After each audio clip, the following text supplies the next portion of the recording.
Hello, welcome to this lecture on what is life. In the previous lecture, we looked at the question what is literature. Now, we will discuss the second aspect of the title of the course, Literature and Life, that is life. We will see the basics of life, the theory of needs presented by Abraham Maslow and Joe Griffin and Yvonne Terrell, and then we will look into the meaning of life based on different views like supernatural, natural and nihilist. We will move on further to the meaning in choice that we make and the roles that we play and the meanings we make out of them, and then we will see certain barriers to meaning which we are not able to find because of certain reasons, and then the way in which we can also probably create some meaning for ourselves. The most important topic of this lecture is about the ultimate good. How do we find it? And we have a great psychologist and also a medical practitioner, Viktor Frankl, who has given us an approach to meaning where we will understand the different dimensions of meaning and then summarize this lecture. For this lecture, we have set out these objectives to understand the lexical and biological meaning of life. Next, we will also look at and learn about the theory of needs advanced by Abraham Maslow as well as Joe Griffin and Yvonne Terrell. Then to examine the meaning of life based on God-centered, soul-centered, subjectivist, objectivist and nihilist positions. To explore the interrelations between roles we play and the meanings we create out of them. To overcome the barriers to meaning by appreciating plausibility or probability of meaning. And finally, to approach meaning through Viktor Frankl's Holocaust experience and discuss different dimensions of meaning. Let us begin with certain common descriptions of life. What is life? People will say life is a journey. Some others may say life is real or unreal, or they may say it is illusory or Maya. Some others may say life is meaningful or meaningless depending on what they get out of life. We also have a set of people saying life is all about service to others, whereas some others will say it is service to oneself. We have a philosophical position like this: life is all about self-realization. Life is meant to realize the ultimate truth. What is that ultimate truth? That we may not know, but still people will say it is all about realizing the ultimate truth of life. We have this great Russian writer Leo Tolstoy saying the sole meaning of life is to serve humanity. Service is generally recognized as a value considered or associated with life. Now let us see the basics of life, the lexical meaning of life. According to Merriam-Webster's dictionary, we have three major entries. First, the ability to grow, change, etc. that separates plants and animals from things like water or rocks, moving things, unmoving things, and things which have life, things which don't have life. The second one is the period of time when a person is alive, say 20 years, 40 years, 80 years or 100 years, the period of life. The third one is the experience of being alive. It may be 1 year or 2 years or even one day, the experience of being alive. The fact that we are living is part of this lexical meaning. On the whole, we can see a sense of meaning, satisfaction, relatedness, achievement, value and realization of one's own potential in this given life, especially with reference to human beings. Perhaps it may not be true in the case of plants and animals. Now let us see the biological life. It is an arrangement of molecules with the qualities of self-sustenance and self-replication. Sustaining oneself is a capacity for living. In addition to this, reproducing oneself and passing on the genes to the next generation, that is also part of life. We may have mineral life, rocks and water like this. We may have vegetable life in plants, animal life in tigers and other animals. We may have human life in us. But we human beings ask this question where did human life begin from? We don't have any answer. Scientists and philosophers may speculate and give us certain reasons, but we may not be able to know the origin of life. Similarly, the next question is, does human life end with one's death? This is again a $1 million question. What happens to us after our death? And now with this climate change and other environmental problems, we have another question before us. Will human beings become extinct like the dinosaurs? It is possible, we don't know. We have to take care of ourselves. That's why we have to think about our own life seriously. We have certain theories of needs. One theory of needs was advanced by the American psychologist Abraham Maslow. He called it hierarchy of needs. There are basically 5 needs, physical needs like our water, food and things like that. Next, safety needs. We should not fall into danger, that is safety. Then we have love and belonging needs. We need to love somebody or we need to be loved by somebody, and then we need to have a sense of belonging to a group or to another person. One more is esteem needs. It's not enough for us to have physical needs, safety needs, love and belonging needs. We also need to have esteem needs, a sense of worth for oneself, self-respect or self-esteem for oneself. And lastly, we have self-actualization. It is the highest need according to Abraham Maslow, which explains why some people don't care for anything in the world and they go in search of some ultimate truth. They want to realize themselves.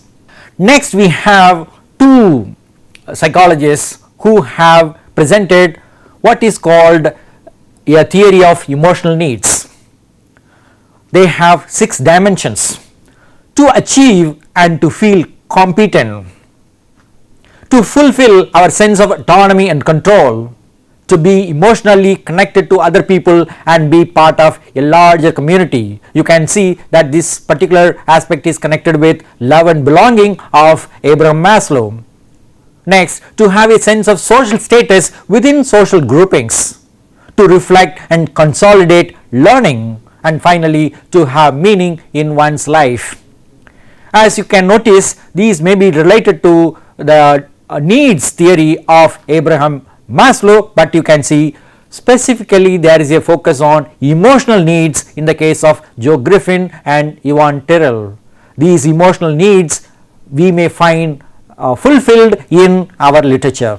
Now let's connect life and the meaning of life. Life is one thing, but the meaning of life is totally another. Let's see the connection between the two. Life is all about evolution, time and experience. It may just happen, life may happen just like that, but what makes life meaningful to us? We are the human beings. Remember, we are in search of meaning. Some animals, plants, whether they look for some meaning, we don't know, but we do look for some meanings in the form of some achievements, or in the form of developing our own moral character, or learning from relationships with family members and others who we come across in our life. We have another question to ask: is there any single dimension that encompasses all aspects of the meaning of life? We have referred to this service to humanity earlier. Now we can add another dimension: freedom to choose. We choose and live our life according to our own choice. But there is a big question: is there any single dimension or aspect which can encompass or envelop all these ideas together? Let's see the meaning of life now. There are 3 aspects of meaning according to Martella and Steger. The reference I have given at the end, you can read this and find more details about it. There are 3 aspects. One is coherence. It means to make sense of life. Second one is purpose. It means to have a goal and a sense of direction in one life. And lastly, we have significance. It means to realize that life is worth living. You know very well there are a large number of people who don't have this significance, and that's why they decide to end their own life. If life is not worth living, then what is the use of living? So these 3 aspects, coherence and purpose, significance, if we understand and then understand our own meaning of life, then we can live a normal life. There are three levels of meaning, particularly with reference to life. We can have meaning of life at the individual level or at the family level. We can also have the meaning of life at the social level and the collective larger level, and then one more step beyond this social level, a larger universal or cosmic meaning. That's where we find some siddhas, philosophers and religious leaders getting themselves connected with the whole universe. A poet like Walt Whitman can connect himself with the entire world and say that I am the whole cosmos. We also have certain questions of meaning like, does life have intrinsic value? Is the value or meaning inherent in life? And then one more question, or is life imposed with this kind of meaning that we are looking for? And we can also use a terminology from the recent theories like construct. Is meaning constructed by people over a period of time? Certain specific meanings are constructed by people for their own benefits or for their own ends. Whatever way in which we create meaning, we do create meaning and we look for certain meanings in life.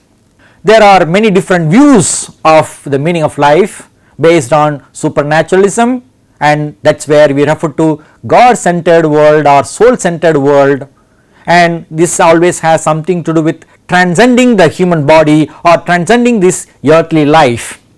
Next we have naturalist view or materialist view, where we human beings consider ourselves to look at meaning from subjective position or from objective position. And the third one is nihilist position, where we doubt everything. We are skeptical about meaning, we are skeptical about the meaning of life, truth, value and everything. That's where we have the pessimistic position of the meaning of life. When we come to God-centered views, we can see that there is a God and the whole world depends on God. God has created this universe and we have a role to play in this God created world. Let's look at a small poem by Frost called Design. There is a spider web in this design, and he has described it beautifully and wonders, if there is some design in this spider's web, is there any design beyond this for human beings? And that's where we tend to believe there may be some design. And who created that design? We did not create it, and so that means beyond human there is something, and we have given this name God. Our life is meaningful when we help God to achieve that plan. God has a plan, we have a role to play, and we help God to achieve that plan. To fulfill God's design is the sole purpose of life. That's how God-centered view tells us. It may or may not lead to an afterlife. After our own physical life, we may not have any life, but still, as long as we live, we continue to contribute to this achievement of God's purpose in life. How do we do it? We take birth, we educate ourselves, we do some job, we get married and we have children, and then we carry on with our life.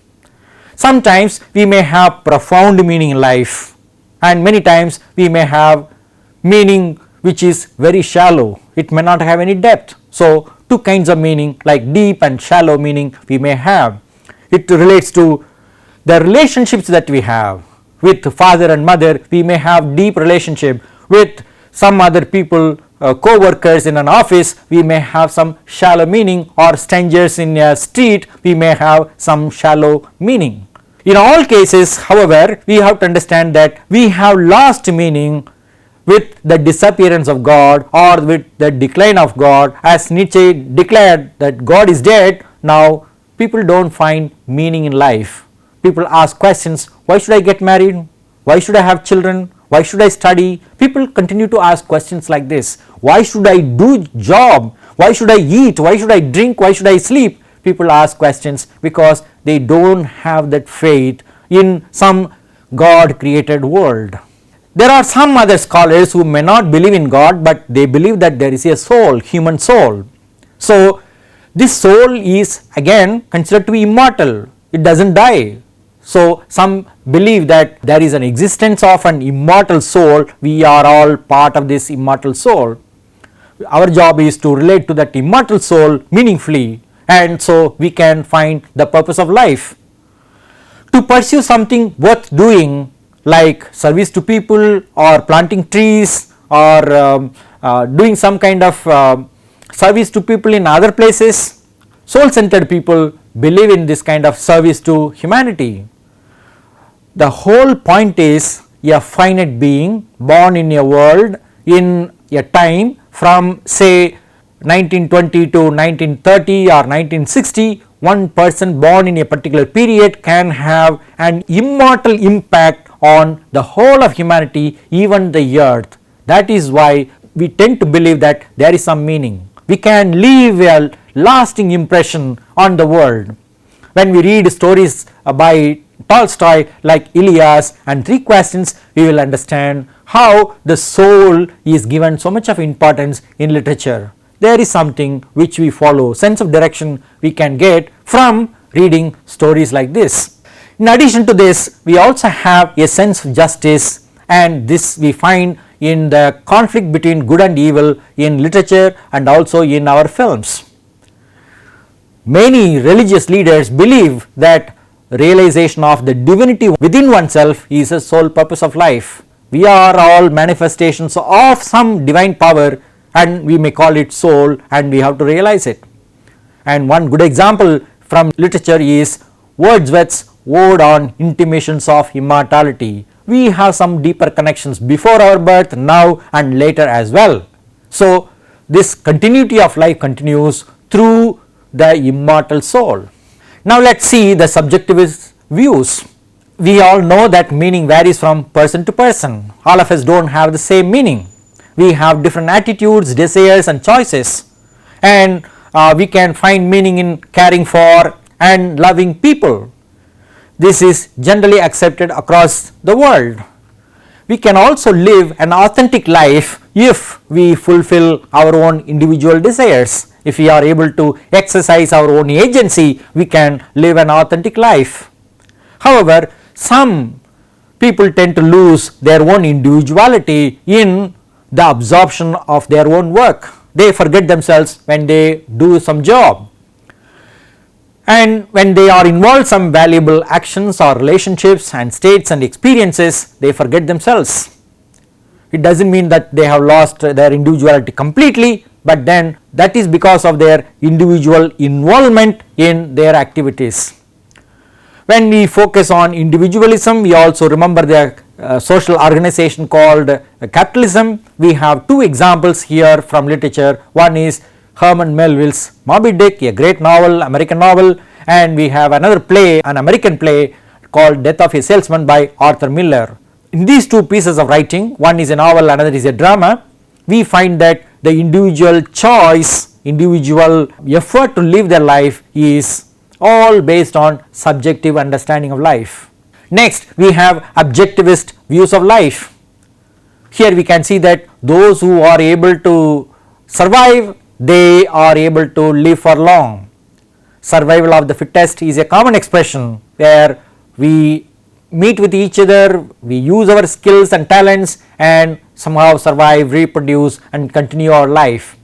It is believed that meaning is intrinsic in this context. It is not dependent on an individual, it depends on the human race. We have certain concepts called morality and creativity which help us to continue with our objective views of life.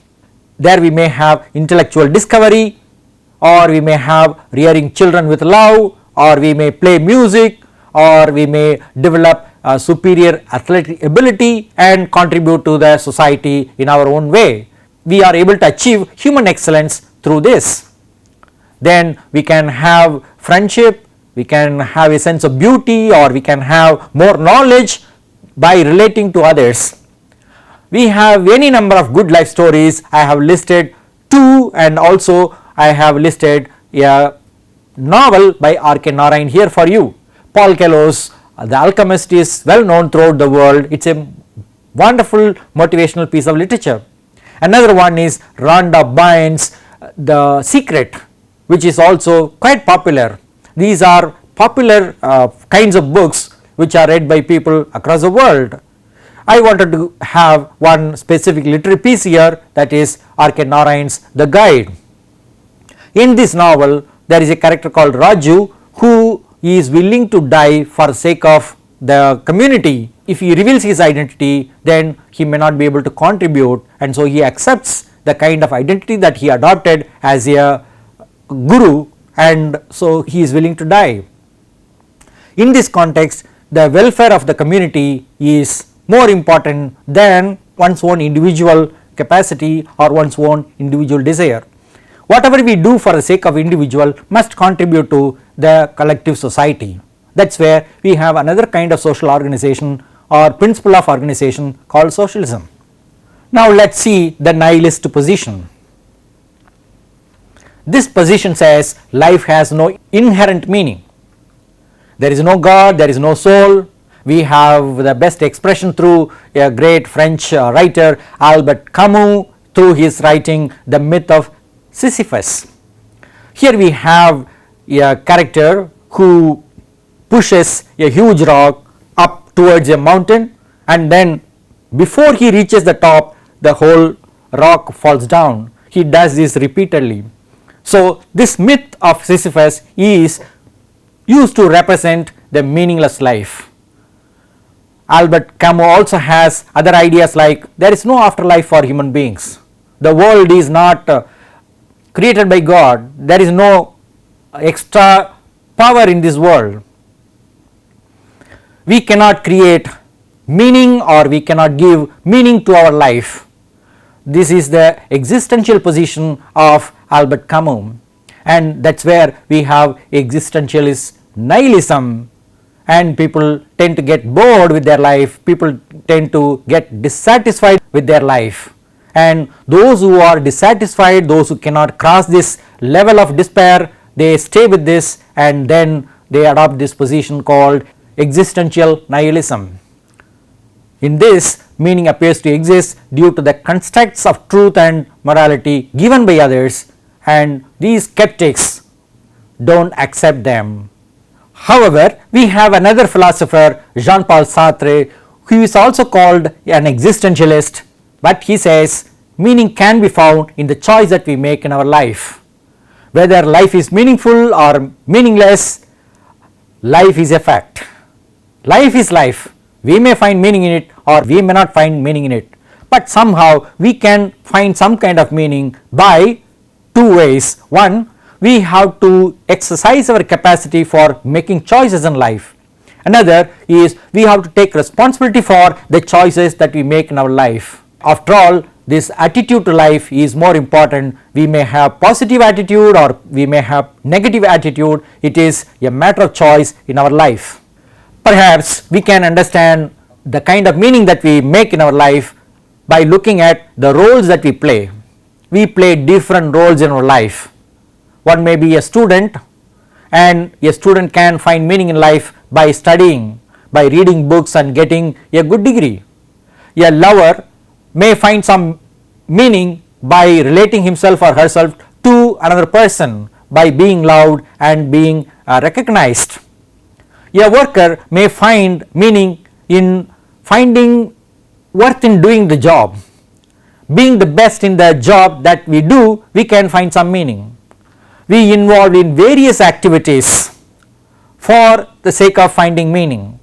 Three common activities are communication, understanding and service. Why do we say hello to somebody, or why do we want to ask some people some questions, and why we want to understand them, or anything for that matter, and even why do we want to help people? These are three ways in which we are interested in activities so that we can find meaning in our life. To communicate with other person means to be connected with another person. That means we can find some meaning in our life. When we want to understand another person or the world around us, we can make sense of the world. We can find some meaning for ourselves. Similarly, when we involve ourselves in service, we want to reduce the pain and give joy to people. By reducing the pain and giving joy to people, we can find some meaning in our life. Perhaps there is a possibility that someone else also will do something like this in return to us. It may happen or may not happen, but we feel happy when we help somebody. There are certain barriers to meaning. We are unable to find meaning because of these barriers. If you do not value friendship, we cannot find meaning in life. If you don't appreciate neighborliness, good neighborliness, we cannot find meaning in life. Wherever we live, we have to have some neighbors and we have to respect them. If we don't have a nourishing culture, we cannot have meaning. That's where some culture, some sense of order, the way in which we live our life, we have to create a boundary for ourselves. If we are afraid of getting closer to people, we cannot find meaning in life. We will remain alone. By being alone, one cannot make any sense of life. Next, the kind of mass media and the commercial kind of structures that we have around us, they do not allow us to have any sense of meaning. We are always bombarded with some kind of information or product, service, and we never have any time to think for ourselves. Another thing is, we don't want to think about ourselves alone. Introspection has some value. If we suspect that introspection will not have any meaning, then we cannot find any meaning at all. That's why we need to have some time for ourselves. That's why some people believe in being alone and meditating, simply looking into themselves.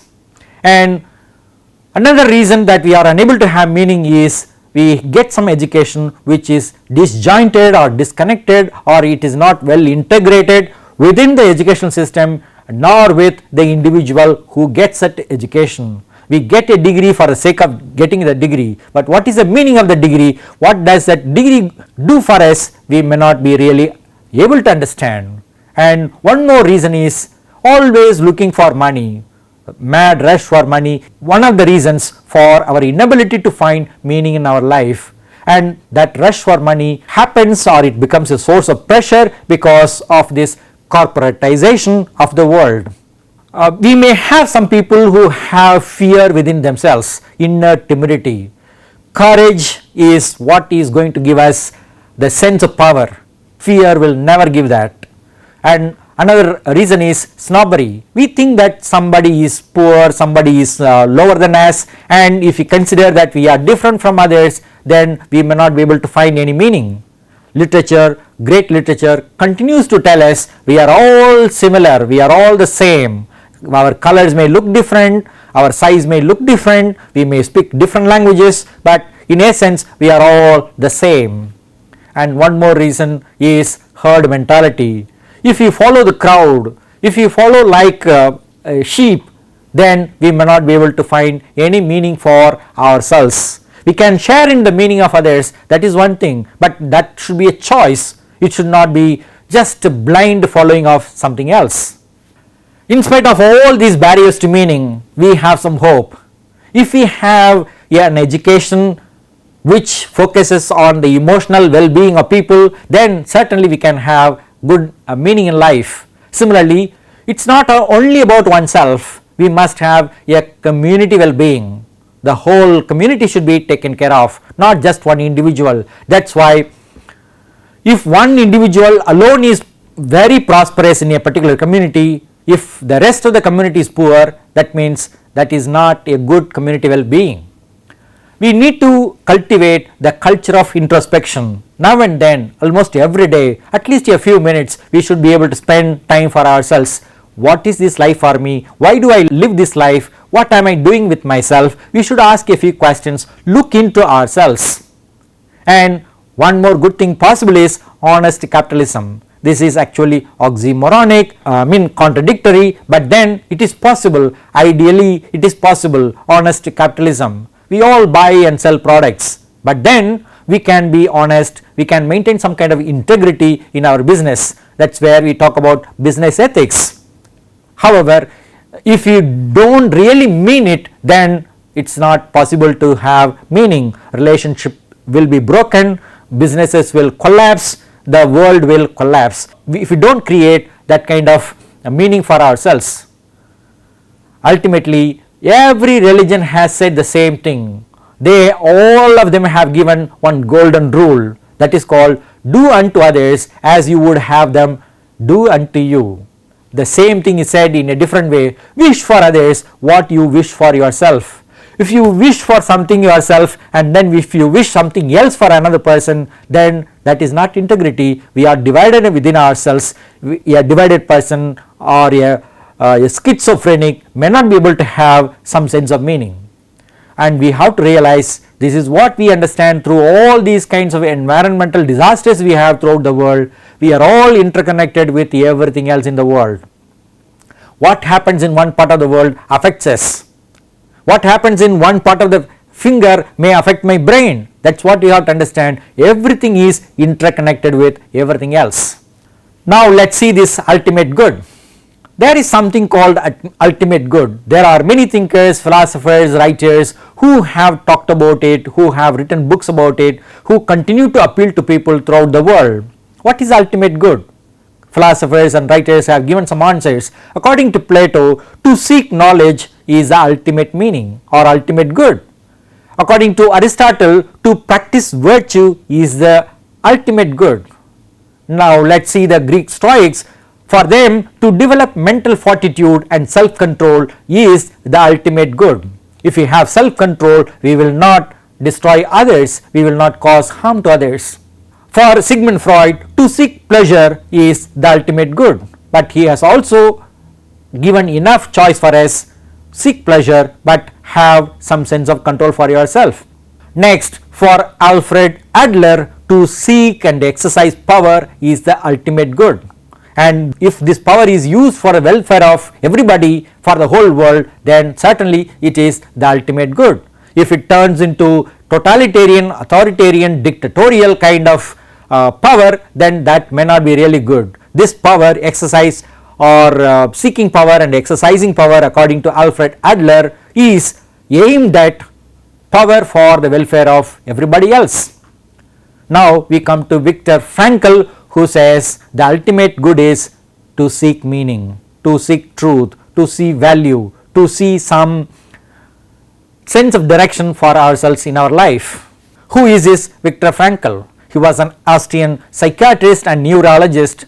He became involved in this Holocaust, and finally he was able to survive, and using his experience in concentration camp, he has written a book called Man's Search for Meaning. And he says man is always continuously in search of meaning, and for him human survival, the whole of the human species, the survival of the human species depends on self-control and control over the environment. Indulging in all kinds of activities without self-control is not going to help us.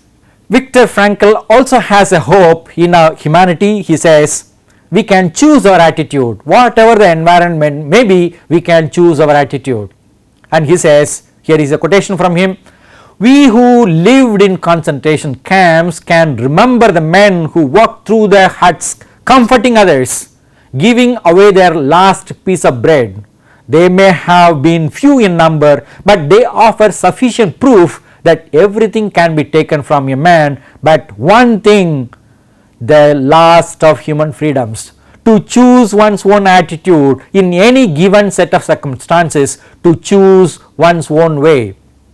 Even in a camp like concentration camp, an individual can choose his or her attitude. A dictator cannot decide what you choose. We have a similar idea expressed in Ernest Hemingway's famous novel The Old Man and the Sea. There is a sense of hope in one particular sentence where he says man can be destroyed but not defeated. That's what happened in the Holocaust. People were destroyed but some were not defeated. One of them was Viktor Frankl, who survived and has written a beautiful book called Man's Search for Meaning. How do we find meaning? Viktor Frankl gives us certain ways.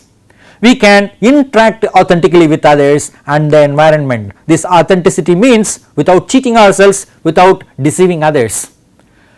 We can also give back to the world through creativity. We can create some piece of knowledge, we can create a product, we can also create a way in which we can help others. We can change our attitude when the situation is not changeable.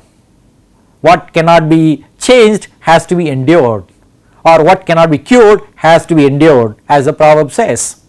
what we expect from life is not so important as what life expects from us. That is what we have to do. What is that life is asking me to do, that we have to do.